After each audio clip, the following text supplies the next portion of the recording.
নারায়ণপুর গ্রামে এসেছি অনেক দিন পর। ইউনিভার্সিটির গরমের ছুটি পড়তেই মনে হলো শহরের কংক্রিট আর ইন্টার্নশিপের দমবন্ধ পরিবেশ থেকে একটু নিঃশ্বাস নিতে হবে। মা বলল, তুই কাকির বাড়ি চলে যা, ও তো এখন একা থাকে। রীতা কাকি, আমার ছোট কাকি, বয়স প্রায় ৩৯, কিন্তু এখনও এমন টান টান প্রাণবন্ত একটা ভাব যে প্রথম দেখায় কেউ বুঝবে না তিনি এত বছর সংসার করছেন। কাকা মিলিটারি চাকরির কারণে বেশিরভাগ সময় বাইরে থাকেন, এই যেমন এখন কাশ্মীরে পোস্টেড। দুপুরবেলা আমি পৌঁছলাম কাকির বাড়ি। দরজাটা খানিকটা খোলা ছিল। কাকি কাকি বলে কয়েকবার ডাক দিলাম, কোনো সাড়া নেই। ভিতরে ঢুকে দেখি ঘরটা নিঃশব্দ, তবে বিছানায় একটা আঁচলের কোণা আর কাপড় পড়ে আছে। ভাবলাম জামা বদলানোর আগে একটু হাত মুখ ধুয়ে নিই। এমন সময় পেছন থেকে এক কণ্ঠ ভেসে এলো, এই বাবু তুই এসেছিস? ঘুরে তাকাতেই দেখি কাকি দাঁড়িয়ে, মাথা ভেজা, চুল থেকে জল গড়িয়ে পড়ছে, গায়ে একটা লাল তোয়ালে জড়ানো, একদম সাদাসিধে কিন্তু চোখে পড়ার মতো। ওর মুখে ক্লান্তি আর হাসির একটা মিশেল, কপালে বিন্দু বিন্দু জল, যেন স্নানঘরের শান্তি এখনো সঙ্গে নিয়ে এসেছে। তুই কখন এলি রে? আমি তো কলঘরে স্নান করছিলাম, হেসে বলল কাকি। আমি একটু হেসে বললাম, এই মাত্র এলাম, দরজাটা খোলা দেখে ভেবেছিলাম বাড়িতেই আছেন। তুই বস, আমি একটু জামা পাল্টে আসি, বলেই সে ঘরের ভেতরে চলে গেল। আমি বসে থাকলাম চুপচাপ। কিছু একটা অদ্ভুত অনুভব হচ্ছিল ভিতরে ভিতরে, যেন বহুদিনের চেনা মানুষটাকে হঠাৎ করে নতুন করে চিনে ফেলছি। কিছুক্ষণ পর কাকি ফিরে এলো হালকা ছাপা সাদা কামিজ আর পেটিকোট পরে। জামার পাতলা কাপড়ের ভেতর দিয়ে যেন একটা মৃদু দীপ্তি ছড়িয়েছিল, তবে সেটা কোনোভাবেই অশালীন নয়, বরং এক ধরনের সৌন্দর্যের প্রকাশ, যেটা চোখ সরিয়ে নেওয়া কঠিন করে তোলে। চুলে তখনও স্নানের ভেজা ভাব, মুখে মিষ্টি হাসি। বলল, তুই আয়, ভাত খাইয়ে দি তোকে। আমি উঠোনে কাঠের টেবিলের কাছে বসলাম। কাকি চালের ভাত, ডাল, আলু ভাজা আর কাঁচামরিচ দিয়ে আমার জন্য খাবার পরিবেশন করলো। নিজেও পাশে বসলো একটা ছোট প্লেট নিয়ে। টেবিলটা ছোট হওয়ায় আমাদের কাঁধ প্রায় কাছাকাছি এসে গিয়েছিল। খেতে খেতে আমি একটু একটু করে লক্ষ্য করছিলাম কাকিকে। ওর সহজ ব্যবহার, মাঝে মাঝে চুল ঠিক করার ভঙ্গি, কিংবা কথার ফাঁকে হালকা হাসি। আলো ছায়ার খেলায় তার চেহারায় একটা নরম ছায়া পড়ছিল, যেটা চোখে লেগে থাকছিল। আমি খেতে খেতে মুখ নামিয়ে রাখলাম, কিন্তু বুঝতে পারছিলাম ও হয়তো টের পাচ্ছে আমার চোখ মাঝে মাঝে তার দিকে একটু বেশি সময়ের জন্য আটকে যাচ্ছে। একবার চোখে চোখ পড়েও গেল হঠাৎ করে। দুজনেই একটু হেসে নি, যেন কিছু না বলেই অনেক কিছু বলা হয়ে গেল। রাত হলো, ঝড় শুরু হলো বাইরে। ঘরের দরজাটা কাকি নিজেই টেনে দিল। ওর মোবাইলে একটা পুরনো সিনেমা চলছিল। আলো আধারিতে ঘরের মধ্যে সিনেমার দৃশ্যের সঙ্গে সঙ্গে ছায়াপাত হচ্ছিল সিনেমার দৃশ্যের সঙ্গে। খাটে পাশাপাশি আমরা শুয়ে পড়লাম। সিনেমা দেখতে দেখতে একটা গভীর নীরবতা নেমে এলো ঘরে, যেটা ঠিক শব্দহীন নয়, বরং অনুভবপূর্ণ। সে রাতে সিনেমার সেই আলো ছায়ার মাঝে একটা মিষ্টি আবেশ তৈরি হয়েছিল, যেটা আজও মনে পড়ে, ভুলে যাওয়ার নয়। কাকি মিটিমিটি হেসে বলল, তোর চোখে কেমন যেন গভীরতা এসেছে রে, আগে এত মনোযোগ দিয়ে তাকাতিস না, এখন কেমন যেন চুপচাপ খেয়ে খেয়ে তাকাস। আমি একটু হেসে বললাম, শহরে থেকে মানুষ একটু বদলে যায় কাকি। কাকি বলল, শহর কি শেখায় তোদের কে জানে, আমার তো ভয় করে মাঝে মাঝে। আমি কিছু বলতে গিয়েও থেমে গেলাম। এরপর আমরা দুজনেই চুপ করে গেলাম। চারপাশে শুধু চামচের শব্দ, হাওয়ার ঝাপটা আর একটা অদৃশ্য শান্তি, যেটা অনুভবে মিশেছিল। খাওয়া শেষ হলে কাকি বলল, চল ভিতরে আয়, গরম অনেক, ফ্যানের নিচে বসে একটু বিশ্রাম নে। ঘরের ভিতর ঢুকে আমি খাটের একপাশে বসলাম, আর কাকি ফ্যানের নিচে শুয়ে পড়ল বালিশে মাথা রেখে। সে পাশ ফিরে ঘুমিয়ে পড়েছিল। ঘরের হালকা আলোয় ওর মুখে এক ধরনের প্রশান্তি ছিল, যেন নদীর ঢেউ কোলের পাশে এসে চুপচাপ বসে আছে। আমি বসেছিলাম চুপচাপ। হঠাৎ কাকি চোখ না খুলেই জিজ্ঞাসা করল, তুই দুপুর থেকে আর কোথাও গেলি না, শুধু আমার আশেপাশেই ঘুরছিস কেন রে? আমি একটু থেমে বললাম, অনেক দিন তোকে দেখি না কাকি, এই দুপুরগুলোও কেমন যেন অন্যরকম লাগে নদীর ধারে। ও কিছু বলল না, কেবল একটা দীর্ঘ নিঃশ্বাস শোনা গেল। তাতে কোনো রাগ বা প্রশ্ন ছিল না, ছিল কেবল সময়ের মতো শান্ত একটা অনুভব। নারায়ণপুরে দুপুরের পর বিকেল নেমে আসে যেন খুব নিঃশব্দে। নদীর পাড়ে দাঁড়িয়ে হাওয়া ছাড়া কিছু শোনা যায় না। আমি খাটে আধশোয়া ছিল, আর কাকি পাশেই বিশ্রাম নিচ্ছিল। কিছুক্ষণ পর সে উঠে বসে বলল, গাটা একটু অস্বস্তি লাগছে, কলঘর থেকে গা ধুয়ে আসি। আমি মাথা নাড়লাম। কাকি উঠে একটা গামছা হাতে নিল, চুল বাঁধল আর দরজার দিকে এগিয়ে গেল। ওর পরনে ছিল হালকা সাদা ছাপা জামা। কিছুক্ষণ পরে আমি উঠোনে এলাম। কলঘরের পাশে একটা পর্দা টাঙানো, 3 দিক টিনে ঘেরা। সামনের পর্দার নিচ দিয়ে হালকা জল গড়িয়ে পড়ার শব্দ আসছিল। আমি সামনে দাঁড়িয়ে শুনছিলাম শুধু জলের শব্দ, কাপড় ঝাড়ার শব্দ, হালকা গুনগুন। গরম দুপুরে ওই আওয়াজগুলো এক ধরনের প্রশান্তি দিচ্ছিল। মনে হচ্ছিল কেউ নিঃশব্দে তার ক্লান্তি দূর করছে।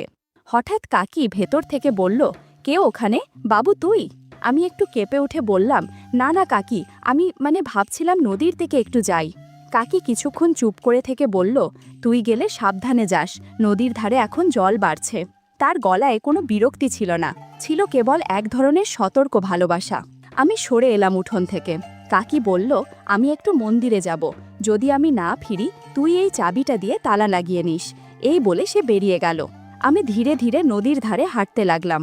কিছুক্ষণ পর ফিরে আসার পথে খেজুর গাছের পাশে দাঁড়ালাম। হঠাৎ দেখি গাছের আড়ালে দুজন লোক, সম্ভবত গ্রামের মিস্ত্রি বা ক্ষেত মজুর, সিগারেট টানতে টানতে গল্পে মশগুল। আমি ওদের চোখে পড়িনি। আমি চুপচাপ দাঁড়িয়ে রইলাম কিছুক্ষণ, তারপর ফিরে এলাম বাড়ির দিকে। হঠাৎ খেজুর গাছের পাশে দাঁড়িয়ে শুনলাম দুজন লোক গল্প করছে। একজন বলল, তোর ওই রীতা কাকি না কি যেন বলিস, তার মতো গৃহিণী এই পাড়ায় আর কই, কি গঠন, কি চাল চলন। আরেকজন ফিসফিসিয়ে বলল, সেদিন কলঘরে যাচ্ছিলাম, আমি রাস্তা থেকে দেখে ফেলেছিলাম, সাজগোজের ধরনটাও বেশ গোছানো। ওদের কথা শুনে আমি চুপচাপ দাঁড়িয়ে রইলাম। হাতের তালু ঘেমে যাচ্ছিল, বুকের ভেতর একটা অদ্ভুত অনুভব হচ্ছিল। না রাগ, না গর্ব, না বা পুরোপুরি লজ্জা, সব মিশে একরকম ভার জমে উঠেছিল ভেতরে। মনে হচ্ছিল, তবে কি কাকিকে সবাই এমন চোখেই দেখে? আমি বুঝে গেলাম, রীতা কাকি শুধু আমার কাছেই নয়, অনেকের চোখেই এক ধরনের মুগ্ধতা, এক অব্যক্ত ইচ্ছের প্রতীক। ওর স্বাভাবিক সৌন্দর্য ও ব্যবহার যেন লোকজনের কথার বিষয় হয়ে উঠেছে। আমি আর দাঁড়ালাম না, চুপচাপ বাড়ির দিকে ফিরলাম। উঠোনে এসে দেখি কাকি বসে আছে। সামনে আয়না, পাশে ধূপকাঠি জ্বলছে, চুল খোলা, হাতে নারকেল তেল নিয়ে ধীরে ধীরে মাথায় ঘষছে। আমাকে দেখে বলল, তুই এসেছিস? নদীর ধারে কেমন লাগলো? আমি বললাম, ভালোই, তবে কেউ কেউ শুধু নদী না, তোকে নিয়েও অনেক কথা বলে। ওর মুখে বিস্ময় ছিল না, আয়নায় চোখ রেখেই বলল, অনেকেই অনেক কিছু দেখে, অনেক কিছু বলে, আমি শুনি মাঝে মাঝে। আমি জিজ্ঞাসা করলাম, তুই কিছু বলিস না? ও শান্তভাবে বলল, বলার কি আছে, শরীর আছে বলেই দেখবে, কিন্তু বোঝার মতো কেউ পাশে থাকলে তফাতটা বোঝা যায়। আমার দিকে তাকিয়ে হালকা করে বলল, তুই কিছু একটা ভাবছিস রে বাবু, বুঝতে পারছি। আমি চুপ করে গেলাম। মনে হচ্ছিল কাকি শুধু আমার কল্পনায় না, সে যেন অনেকের কাছে একটা অনুভব, একটা গল্প হয়ে গেছে। রাত হয়ে গেছে তখন, চারদিক নিস্তব্ধ, শুধু ঝিঝি পোকার শব্দ আর নদীর দিক থেকে আসা শোঁ শোঁ বাতাস। হঠাৎ পেছন থেকে কাকির গলা, আয় তো, আমার ফোনে সিনেমা চলছে, দেখি এখনো পুরনো বাংলা ছবি চিনিস কিনা। আমি হাসলাম, তুই যে সিনেমা দেখিস এখন সেগুলো কেউ দেখে না। কাকি হেসে বলল, তাইলে আয়, পাশে বসে একটু দেখে যা। ঘরের ভেতর খাটে পাশাপাশি শুয়ে পড়লাম আমরা। মোবাইল স্ক্রিনে চলছিল পুরনো প্রেমের একটা দৃশ্য। কাকি আধশোয়া হয়েছিল, মাথার নিচে বালিশ, আমি তার পাশে আরেক পাশে, মাঝে একটা বালিশ। ওর চুলে তখনও নারকেল তেলের গন্ধ ছিল। সিনেমার আলো মাঝে মাঝে ওর মুখে পড়ছিল, চোখের কোণ, মুখের চাহনি, ঠোঁটের কিনারায় হালকা হাসি। আমি চেয়েছিলাম ওর দিকে। কাকি একটু হেসে বলল, তুই তো সিনেমার থেকে আমাকে বেশি মন দিয়ে দেখছিস। আমি একটু থেমে বললাম, তুই তো এখন আর আগের মতো নেই, কেমন যেন বদলে গেছিস। ও বলল, তুই তো অনেক বড় হয়ে গেছিস, এখন চোখেও কথা বলে ফেলিস। আমি জিজ্ঞাসা করলাম, ভয় করিস না? ভয় কিসের? কাকি বলল। আমি ধীরে বললাম, আমি এখন আর ছোটটি নেই, অনেক কিছু বুঝি। একটা নীরবতা ঘর জুড়ে নেমে এলো। ফ্যান বন্ধ, আলো নেই, শুধু মোবাইলের হালকা আলো। একটু পরে কাকি বলল, সব অনুভবের নাম হয় না, কিছু শুধু বোঝার জিনিস, বলা যায় না, কেবল ভাগ করে নেওয়া যায় নীরবে। আমরা পাশাপাশি ছিলাম, মাঝে একটা বালিশ থাকলেও দূরত্বটা তেমন বেশি মনে হচ্ছিল না। সেই রাতে কেমন যেন অন্যরকম অনুভব জেগেছিল, যা ভাষায় বলা যায় না। সকালে উঠোনে রোদ পড়েছে, পাশের বাড়ি থেকে পুরনো গানের আওয়াজ আসছে রেডিওতে। কাকি বারান্দায় বসে চুল আঁচড়াচ্ছিল, পরনে হালকা সুতি শাড়ি। ওর চোখে মুখে এক ধরনের প্রশান্তি, যেন কিছুই হয়নি, অথচ কিছু একটা যেন থেকেই গেছে। সকালে আমি একটা সাধারণ প্যান্ট আর টি শার্ট পরে বসেছিলাম বারান্দায়। কাকি এসে বলল, শোন তো, পায়ের নখগুলো কেমন শুকনো হয়ে গেছে। আগেরবার কাকা এসে রং লাগিয়ে দিয়েছিল, তুই যদি একটু লাগিয়ে দিস। আমি একটু চমকে গিয়ে বললাম, আমি পারবো? কাকি হেসে বলল, শুরুতে কেউই পারে না, মন দিয়ে করলেই ঠিক হয়। ও একটা ছোট স্টুলে পা রাখল আর আমি নেল পলিশের বোতল খুললাম। ওর পায়ের পাতায় রোদের আলো পড়ে এক ধরনের উজ্জ্বল ভাব দেখা যাচ্ছিল।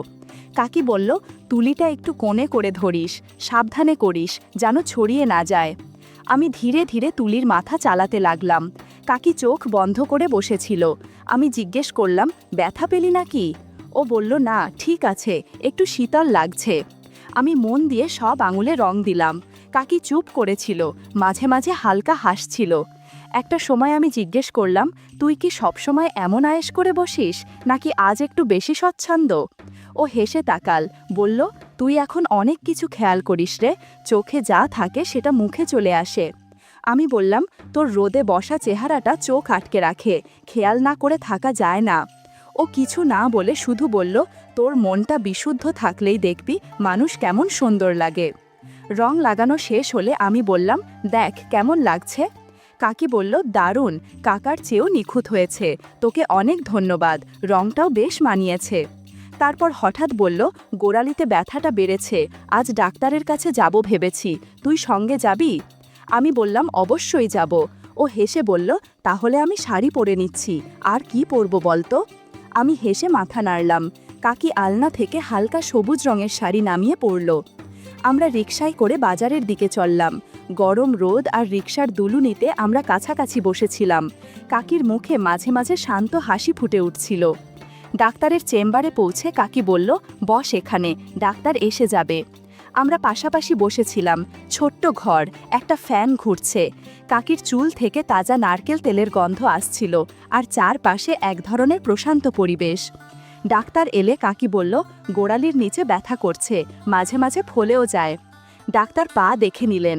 কাকি বলে উঠল, ও আমার নখে রং লাগিয়ে দিয়েছে আজকে, খুব যত্ন করে করেছে। ডাক্তার হেসে আমার দিকে তাকাল। আমি একটু লজ্জায় মাথা নিচু করলাম। চেম্বার থেকে বের হওয়ার পর রিকশায় ফেরার সময় কাকি কিছুক্ষণ চুপ ছিল। তারপর বলল, তুই খুব লক্ষ্য করে সবকিছু দেখিস, আজ তোর চোখেই সেটা বুঝলাম। আমি বললাম, সবকিছু বলা যায় না কাকি, কিছু অনুভব শুধু বোঝা যায়। ও হালকা ঘাড় ঘুরিয়ে বলল, তোর চোখই আজ অনেক কিছু বলেছে। সকালে কাকি জানালো বিকেলে ওর মামাতো বোন আর জামাই আসবে। বলল, তুই বাইরে একটু ঘুরে আয়, আমি রান্না করি। আমি বললাম, তুই একা পারবি? আমি তোকে রান্নাঘরে হেল্প করব। ও বিস্ময়ে তাকিয়ে বলল, সত্যি বলছিস? আমি হেসে বললাম, তোর পাশে থাকাটাই আমার দায়িত্ব। রান্নাঘরে ঢুকেই ঘামের গন্ধে কপাল ভিজে গেল। কাকি হাঁড়িতে ভাত বসিয়েছে। চুলার পাশে দাঁড়িয়ে তার কপাল বেয়ে ঘাম গড়াচ্ছে, আঁচলের কোনা দিয়ে মাঝে মাঝে তা মুছে নিচ্ছে। রান্নাঘরের গরমে ওর গায়ের পাশে গরম একটা বাতাস ছড়িয়ে পড়ছিল। আমি পেছন থেকে এসে ডাল মেশাতে সাহায্য করছিলাম। হঠাৎ বলল, দাঁড়া, মাথা ঘুরছে, একটু চুলে ঘাম জমেছে, একটু মালিশ করে দে। আমি কাকির পাশে বসে মাথায় হাত বুলিয়ে দিচ্ছিলাম। বললাম, এই গরমে রান্না করাটা সত্যিই কষ্টের। ও হেসে বলল, চুপ কর, আজ অতিথি আসছে, আমরা কিন্তু ভদ্র থাকব, বুঝলি? আমি হাসলাম। তবে কাকির ঘামের হালকা গন্ধ আর ওর আশপাশে থাকা সেই তাপটা আমাকে বারবার অস্থির করে তুলছিল। আর আমি নিজেই বুঝতে পারছিলাম, ভদ্র থাকা সবসময় সহজ নয়। দুপুরে কাকির বোন আর তার বর এলো। উঠোনে চেয়ার পেতে গল্প শুরু হলো। খাওয়ার টেবিলে ছিল ভাত, আলু সিম, ডিমের ঝোল আর শেষে পায়েস। আমি কাকির পাশে বসে খাচ্ছিলাম। ও ধীরে ধীরে আমার থালায় ভাত তুলে দিল। ওর আঙুল আমার হাতে ছোঁয়া লাগলো হালকা। আমি একটু চমকে তাকালাম। ও বুঝে ফেললেও কিছু বলল না, হেসে পাশ কাটিয়ে গেল। তখন কাকির দিদি বলছিল, রিতা, তুই তো ছেলেটাকে বেশ যত্নে রাখছিস, নিজের ছেলের থেকেও বেশি মনে হচ্ছে। কাকি হেসে বলল, যাকে ভালো লাগে তার জন্য কিছু করতে মন চায়। আমি বুঝে গেলাম কথাটা কার উদ্দেশ্যে বলা। রাতে সবাই গল্পে ব্যস্ত, আর আমি ও কাকি রান্নাঘরে থালা বাসন গুছাচ্ছিলাম। হঠাৎ একটা গ্লাসে ওর আঙুল কেটে গেল হালকা। আমি বললাম, দাঁড়া, আমি দেখে দিচ্ছি। ও বলল, তুই একটু বেশি ভাবিস, তেমন কিছু হয়নি। আমি ওর আঙুল চেপে ধরে রুমালে মুড়ে দিলাম। কাছে গিয়ে আলতো গলায় বললাম, যার গায়ে লাগে না তার চোখে পানি আসে কেন? কাকি আমার দিকে কিছুক্ষণ তাকিয়ে রইল, তারপর ধীরে বলল, তুই থাকলে সব ব্যথাই যেন মিষ্টি লাগে। রাত প্রায় 12টা, অতিথিরা ঘুমিয়ে পড়েছে, চারপাশ নিস্তব্ধ, দূরে ঝড়ের আওয়াজ। আচমকা বৃষ্টি শুরু হলো। আমি বিছানায় শুয়ে আছি, কিন্তু ঘুম আসছে না। হঠাৎ দেখি কাকির ঘরের আলো জ্বলছে, দরজার ফাঁক দিয়ে আলো বাইরে পড়ছে। আমি আস্তে পা ফেলে কাকির ঘরের সামনে এলাম। ভেতরে হালকা হাঁটার শব্দ, জানালার পর্দা বাতাসে নড়ছে। কাকি জানালার দিকে তাকিয়ে বলল, কে? আমি বললাম, আমি, এই বৃষ্টিতে ঘুম আসছে না। কাকি একটু চুপ করে বলল, ভেতরে আয়, জানালাটা বন্ধ করে দে। আমি ভেতরে ঢুকে জানালা বন্ধ করে ওর দিকে তাকালাম। কাকি বালিশে হেলান দিয়ে বসে আছে, কাঁধে হালকা চাদর চাপা, চোখে ক্লান্তি, কিন্তু মুখে এক শান্ত প্রশান্তি। আমি বললাম, তুই তো আজকাল খুব চুপ হয়ে গেছিস। ও বলল, সব কথা মুখে বলা যায় না রে, কিছু অনুভব শুধু চোখেই বোঝাতে হয়। আমি ওর পাশে বসে পড়লাম, আলতো করে ওর হাত ধরলাম।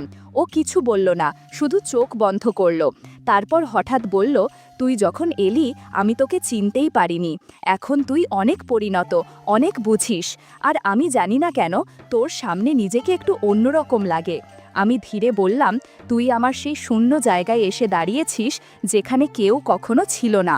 ওর চোখে অশ্রু জমে উঠল, কিন্তু মুখে একটা মিষ্টি হাসি ফুটে রইল। বলল, কাকা যত ভালোই হোক, আমার ভেতরের এই দিকটা কেউ বোঝেনি, তুই বোঝিস। বৃষ্টির শব্দ তখন জানালায় টুপটাপ, ঘরের বাতাসে রান্না আর নারকেল তেলের গন্ধ। কাকি আমার কাঁধে মাথা রাখল, আমি ওর চুলে হাত বুলিয়ে দিলাম। তুই কবে যাবি? কাকি ফিসফিস করে জিজ্ঞেস করল। আমি বললাম, যখন তুই বলবি আমি থাকব।